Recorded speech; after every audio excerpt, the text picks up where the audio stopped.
Hi, hello, welcome back to another video from BioLearner platform. So in this video, we will going to talk about kingdom Monera. So as you know, this is one of the kingdom in 5 kingdom classification. Kingdom Monera includes all unicellular prokaryotes. The main member of this kingdom is bacteria. Bacteria can be found in everywhere.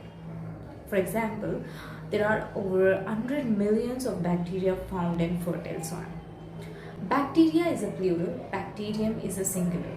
Bacteria were first discovered by Antony von Leeuwenhoek, and he is considered to be the father of microscopy. Louis Pasteur established the science of bacteria called bacteriology. The bacteria are of 4 types based on their shapes. If the bacteria is spherical in shape, then it is a coccus. If the bacteria is rod in shape, then it will be called as bacillus. If the bacteria is a comma shape, then it is a vibrio. If the bacteria is spirally, then we call them as spirillum.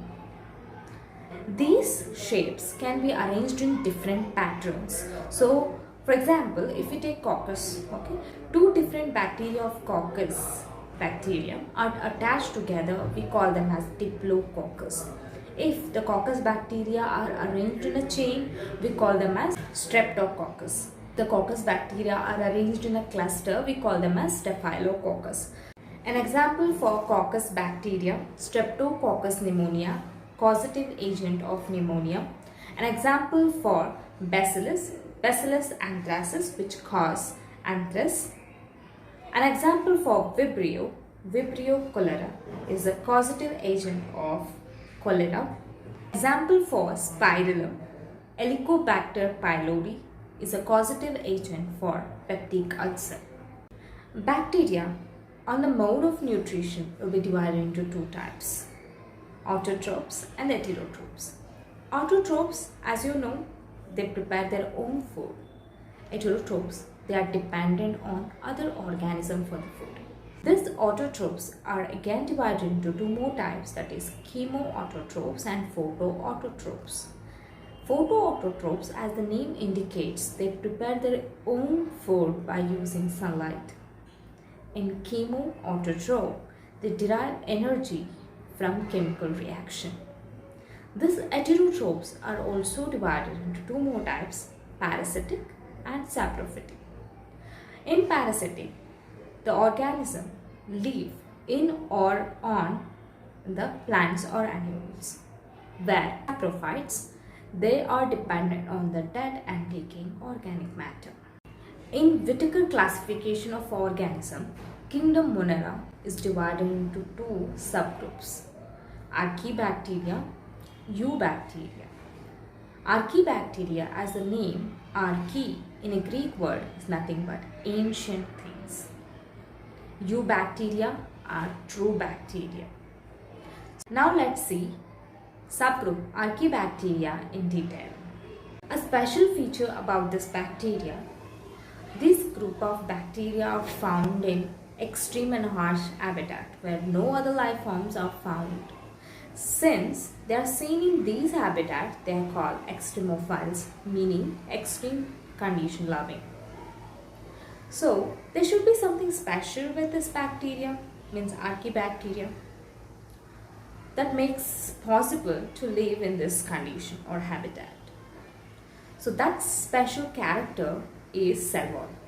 So the cell wall is made up of polysaccharides and surface layer protein. Based on where they are present, Archaebacteria can be divided into 3 groups, halophiles, methanogens, thermoacidophiles. Halophiles, as the name indicates, salt loving, so they are found in extreme salty areas. Methanogens are nothing but methane producers, and they are found in marshy and wetland areas. Along with that, they are also found in the gut of cow and buffalo. So these methane producers are responsible for the production of biogas from the dung of these animals, and these methanogens or methanes are extremely sensitive to the oxygen. Next is thermoacidophiles. Their means both acid and heat loving. Okay, let's move on to the Eubacteria, another subgroup of kingdom Monera in whittaker classification. These bacteria have rigid cell wall. If they are motile, they have a flagellum. Flagella is a plural, flagellum is a singular. Why? Because for the movement, of bacteria, they have a flagellum. On the mode of nutrition, Eubacteria are of two types, autotrophs and heterotrophs. Autotrophs are again divided into two more types, photosynthetic and chemosynthetic.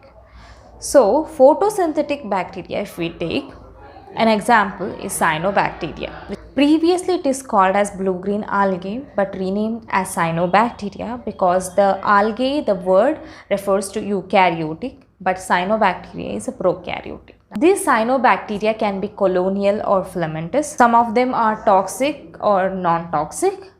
An example for toxic effect of cyanobacteria can be seen when eutrophication occurs in water bodies. When too much of nutrients is discharged in water bodies, like for example due to rain, this will lead into a increase in the growth of cyanobacteria and resulting in the cyanobacterial harmful algal blooms. They grew quickly and they are short-lived. There will be a lot of dead organic matter which start to decay.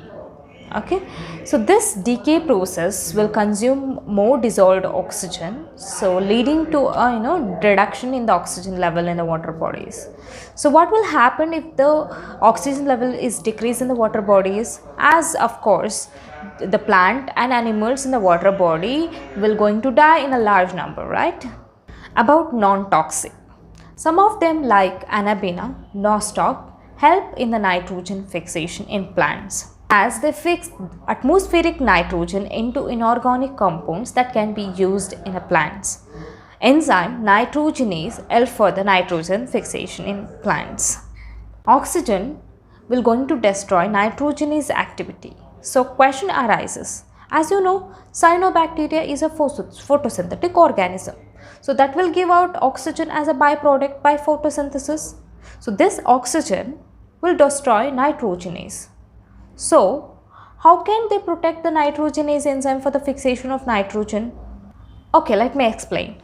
This picture is Anabaena azole, which lives in the leaves cavity of water fern Azolla.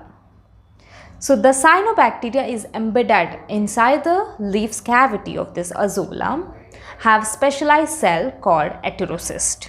This heterocyst will going to help for the protection of nitrogenase enzyme from the oxygen.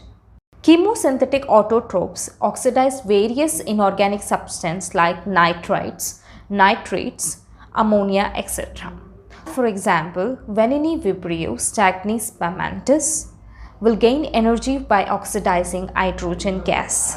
Chemosynthetic autotrophic bacteria play great role in recycling nutrients like nitrogen, phosphorus, iron, sulfur, etc.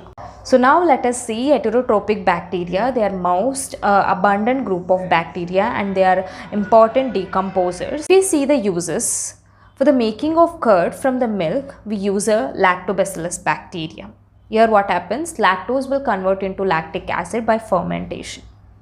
Next, soil bacteria can be used for the production of antibiotics, like for example streptomycin and tetracycline.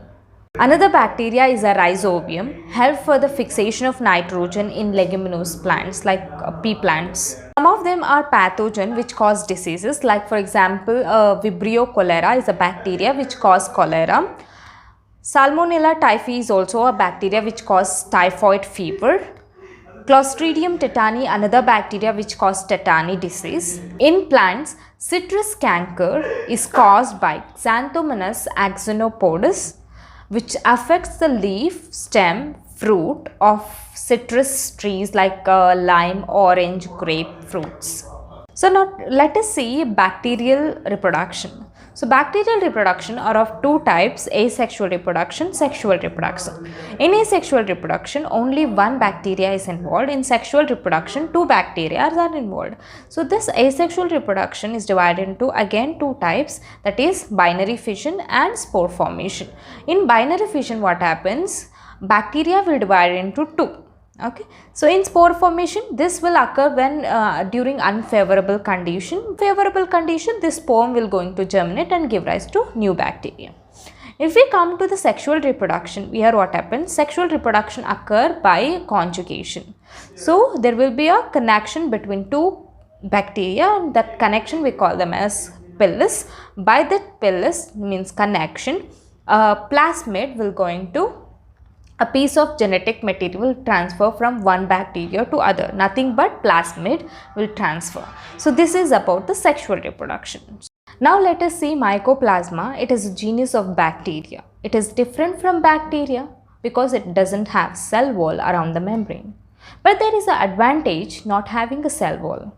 They can take varieties of shapes. If the organism they take varieties of shape, we call them as pleomorphic organism. So this Mycoplasma are the smaller than the bacteria.